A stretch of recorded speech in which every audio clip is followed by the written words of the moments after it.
For crying out loud, it's almost June. We should be doing indoor things.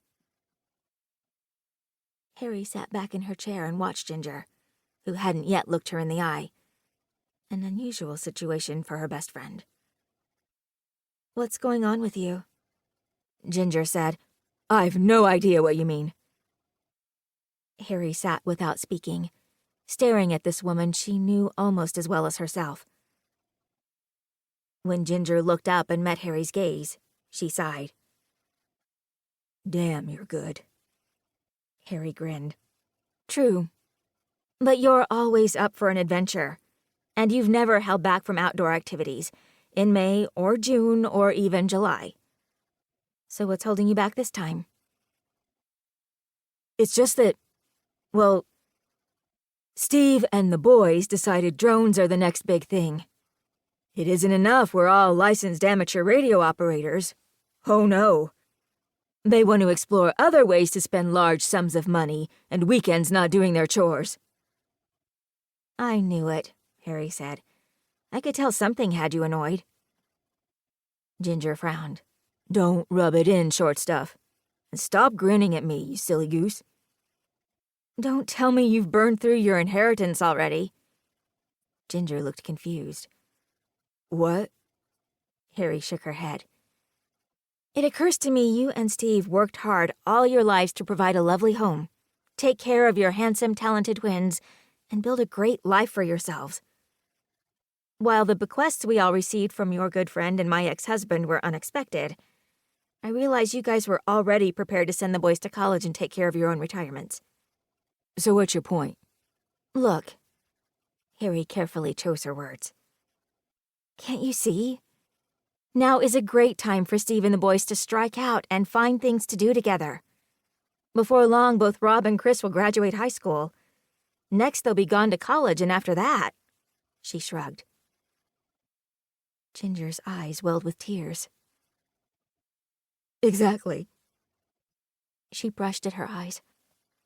"I've thought about that a lot. I also wonder if perhaps we should set up a trust fund for the twins. That would be the best use of Nikos Konstantine's money. But Steve seems to feel we should focus on having fun with them while we can." Harrie said, "What's wrong with that? You've covered all the bases. You might as well live it up and make lots of great family memories." Ginger sighed. "You always say exactly what I need to hear, don't you?" "It's easy. I can get inside your head and read what you're thinking." "That's a little creepy." Harrie stood and walked around the desk. "Hey, let's go grab some lunch and talk about getting the whole gang together for this drone thing."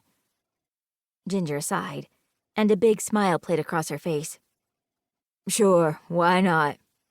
I always give in to whatever wild-haired scheme you come up with. But I beg you, promise me one thing." "What's that?" Harrie said. "It hasn't been long since our last adventure." "So?" Ginger sighed. "So I'm begging you, please, please, please, this time will you promise you won't get us involved in another murder?" Harrie picked up her handbag, put on her sunglasses, and said, "Sweetie, I never make promises I can't keep." 3. Saturday morning. Early Saturday morning, Ginger drove to Harrie's house, collected her friend, and headed to the village inn for a breakfast of coffee and pancakes. By the time they got back in the car, Ginger once again displayed her bright smile and eager attitude. "I'm glad I encouraged Steve and the boys to take his SUV and go on ahead. This is fun." She maneuvered her yellow VW out of the restaurant parking lot and eased into traffic.